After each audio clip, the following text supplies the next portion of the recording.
গেছে ভাই গেছে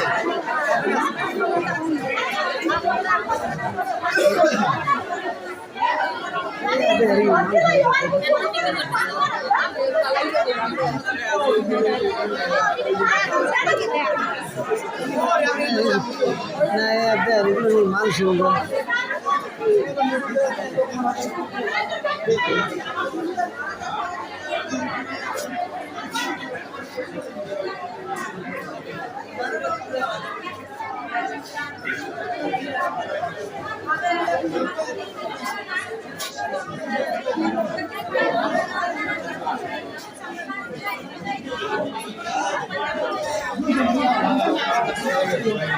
তিন ধরে ভর্তি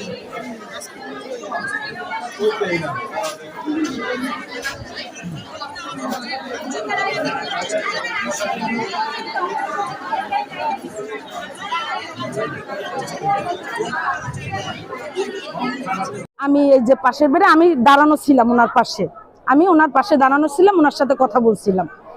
ওনার কালকে অপারেশন ছিল, ওনার আজকে অপারেশন সকাল 8টায়, কালকে রাত 9টা বাজে ডক্টর এসে বলে গেছে যে ওনাকে রাত 12টার পরে কোনো খাবার দিবেন না।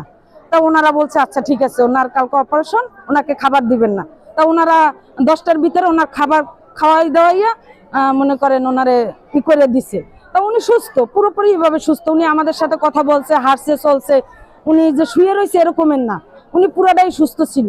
তো রাত্রে আবার 10টার দিকে না চাইছে ওনাকে ক্যানোরা পড়াই গেছে, ক্যানোরা পড়াই গেছে পরে যাক রাত্রে উনি ঘুমাইছে, সকালবেলা আমাদের সাথে কথা বলছে। সকালে আমি জিজ্ঞাসা করছি আপা আপনি কি কিছু খাইছেন সকালে? কয় না খাই নাই। আমি কিছু খাইয়েন না। উনি তারপর ওনার চুল আঁচড়ানো হয়েছে, বেনি করা হয়েছে, তারপরে ওনার বেনি করা হয়েছে, চুল আঁচড়ানো হয়েছে, আমাদের সাথে কথা বলছে। তারপর নাচ আসছে ওই পাশে একটা রুগীর, ওনারও অপারেশন থাইরয়েডের, ওনারও ওই রুগীরও থাইরয়েডের অপারেশন। তো উনি ওনারে ইঞ্জেকশন দিছে, ওই সাইডের রুগীরে ইঞ্জেকশন দিছে, দেওয়ার সাথে সাথে ওই রুগী অসুস্থ হয়ে পড়ছে। পর তো ওই রুগীর গার্জিয়ানে বলতেছে যে নাসেরে জিজ্ঞাসা করতেছে যে আপনি যে ইঞ্জেকশনটা দিলেন সাথে সাথে তো আমার রুগী অসুস্থ পড়ছে, কি ইঞ্জেকশন দিলেন? আপনারা হাত পায়ে নাচে ওনার সাথে রাগারাগি করতেছে, আপনারা হাত পায়ে তেল মালিশ করেন, ডাক্তার দিতে বলছে দিছি, আমরা কি না বুঝে দিছি? ওনাদের সাথে রাগারাগি করে ঘুরে এখানে আসছে, এখানে এসে ওনারে দিছে, ওনারে দেওয়ার সাথে সাথে উনি প্রস্রাব করে দিছে মুখ দিয়া, মানে 5 সেকেন্ডও যায় নাই, মুখ দিয়ে ফেনা বাইরেছে, প্রস্রাব করে দিছে, সাথে সাথেই মারা গেছে, উনি সাথে সাথেই মারা গেছে। তো ওই রোগীটা যখন অসুস্থ হয়ে পড়ছে ওনাতে দেখে আসছে, তাই এই রোগীটারে 2 ঘন্টা পরে দিত। আমার কথা হয়েছে 2 ঘন্টা অপেক্ষা করতো, ডাক্তারের জন্য অপেক্ষা করতো। একটা রোগীরে দিচ্ছে যখন অসুস্থ হয়ে পড়ছে তখন এই রোগীটারে আমরা আর 2 ঘন্টা করি, ওয়েট করে দেই, কিন্তু ওনারা এটা করে নাই, ওনারা সাথে সাথেই ওনারা আইসা দিছে, সাথে সাথে 5 সেকেন্ডও লাগে নাই, উনি মারা গেছে। আমার আম্মু সুস্থ, আমার আম্মুর এই একটু ফোরান না হইছে আমরার উপরে। এখন যত রিপোর্ট দিয়েছে ডাক্তারে কইছে রিপোর্ট সুন্দর বাইরেছে, আজকের অপারেশন করলে কালকে আপনারা যাইতে পারবেন, কোনো অসুবিধা নাই। আমার আম্মু সব রোজা রয়েছে, এই 2 দিন হয়েছে রোজা রয় না, ডাক্তারে মানা করছে হে পুরো সুস্থ, এই একলা বাথরুমে গেছে, গোসল টোসল সব করছে। আমি আমার আম্মুর সাথে আইছি, আম্মুর কোনো খেদমত করা লাগা নাই, আমার আম্মু পুরো দমে সুস্থ। সকালে আবার উঠতে আমাকে সবাই ডাকতে উঠেছে, আম্মু ওঠো, উঠতে আমার মাথা টাথা একটু আশ্রয় বেরিয়ে করিয়ে দাও, একলা বাথরুমে যাইয়া উজু টুজু করিয়ে দাঁত ব্রাশ ট্রাশ করিয়ে হেনে বইয়ে সুরা টুরা পরে। তারপর সিস্টার আর আইয়া আরে কয় আপনার সিস্টার আইসা 7:30টায় 6:30টায় আইসে, আইয়া কইতে লাগছে জন আপনার কি অপারেশন হইবে? কইছে হয়। এখন হেরা হলে নাই এই রুগীর দ্বারে বলি এই রুগী কথা বলেন না, কিনলে আপনার অপারেশন হইবে কথা বলেন না কা? আমি কই আমার আম্মু তো বলছে আপনারা তো শোনেন নাই, ই করছে ইঞ্জেকশন, কিসের ইঞ্জেকশন আনছেন বাইর করেন, ইঞ্জেকশন কই এবার বাইর করে দিছে। তারপর হেরা 4 ইঞ্জেকশন করছে। আম্মু আবার আম্মু একলাই, আমি কোন আমার আম্মুর কোনো ধরি নেই, ধরা লাগে না, হে সুস্থ হেরা ধরবো কি? আপনি যে ইঞ্জেকশন যে কালো করা আমার আম্মু কয় যদি খাইয়ে যায়, হ্যাঁ বুড়া মহিলা ইঞ্জেকশন দেওয়ার সাথে হেরা আবার খাইয়ে যায়, কে খাইয়ে যায়নি কিনলে গিয়া ছোট বাচ্চা বোধ ইঞ্জেকশন দিয়ে ওই হেরা দিয়ে সুই টানার পর আমার হ্যাঁ দ্রুত তাড়াতাড়ি দিয়ে হেলাইছে, দেওয়ার পর আমার আম্মু ধরলে আমার বুকটার উপর পড়ছে, পড়ার পর শোয়াইছ পর আমার আম্মু সব মিলেই গেছে। পরে সিস্টাররা উঠতে পাই গাওয়াদি হলদি ফেলন আপনার আম্মুর হইতে দিয়ে হয়েছে, আমি কিনা আমার আম্মুর তো হলদি ফেলন না, আমার আম্মুর চেহারার ফেসটাই দিয়ে সব আউলেই গেছে। এর পর আইয়া ই করে কয় সুস্থ, এখানে কোনো কান্দাকাটি করবে না, সুস্থ হয়ে যাবে রোগী, কোনো সমস্যা নাই। ডাক্তার বলছে যে এদের হ্যাঁ কিছু হবে না, এই বলছে ডাক্তার, করার কিছু নাই। মানে লাগে হাই তোমরা তো করবে দিলেই আমাদের এখানে সেবামূলক নামে এখানে কসাইখানা খোলা হয়েছে। আমি আজকে 2 দিন যাবত আছি। আমার মা হয়েছে অ্যাবসেন্ট পেশেন্ট, ওনার অবস্থা সরকার থেকে খুবই ক্রিটিক্যাল। কইতে পারি না, সোয়াকের দ্বারা ফোন দে, সোয়াক আইবে না বলুন এই হয় ভালো যায় যে কয়জন মানে পেশেন্ট ভর্তি আছে প্লাস প্রত্যেকটা অ্যাটেন্ডেন্সের সাথে উনি খুবই বাজে এবং রুড বিহেভিয়ার করছে।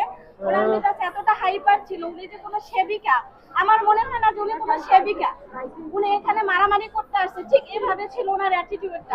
এবং আমার ওখানে দিয়ে উনি স্যালাইন পুশ করতেছে, স্যালাইনটার নামে না, আমি ওনাকে 3 বার ডাকছি, আপনি এভাবে কথা বলতেছেন কেন, আমি আসতেছি আপনি দেখতেছেন না, আমি তাকে ভদ্রভাবে কথা বলেন।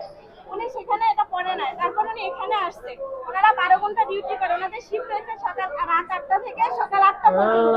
এর ভিতরে শুধু সন্ধ্যার সময় 5 মিনিটের জন্য এক একটা পেশেন্টের জন্য ওনারা ব্যয় করে না। ওনাদের 12 ঘন্টা ডিউটি, সরকার এখানে বসেছে ওনাকে টাকাটা হালাল করে নেওয়ার জন্য, হারাম করে না। উনি একটা ঘন্টা কোনো পেশেন্টের জন্য 1 ঘন্টা ওনারা সঠিকভাবে ট্রিটমেন্ট দিচ্ছে না।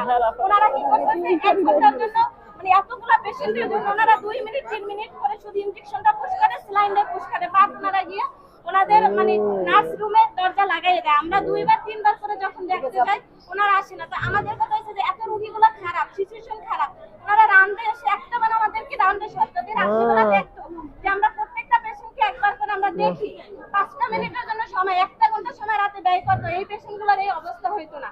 আজকে উনি মারা গেছে, কালকে আমার মা মারা যাবে। এভাবে প্রত্যেকে যদি আমরা হেনস্থার শিকার হই, আমরা যদি মুখ বুজে সব অন্যায় প্রতিবাদ না করি, পর সিস্টার আইসে আইয়ে বলছে যে আপনার ইঞ্জেকশন কই, আমার নন্দে ইঞ্জেকশন বাড়ি করিয়ে দিয়েছে।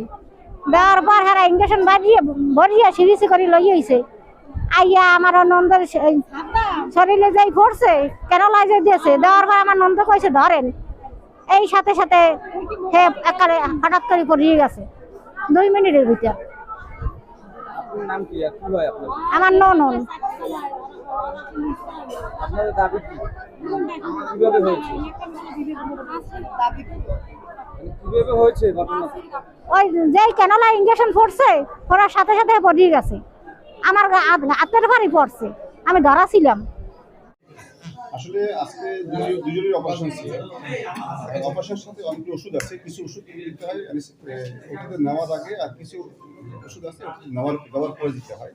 যে নরকিউ যে ইনজেকশন অ্যানেস্থেটিক ড্রাগ, এটা হলো কি যখন অ্যানেস্থেশিয়া দিবে তখন কিন্তু তার নর্মাল যে রেসপিরেশনটা কাজ করবে না, মেশিনে কাজ করবে, কিন্তু এরা এখানে আগে দিয়ে ফেলছে, যার ফলে রোগীরা মারা গেছে।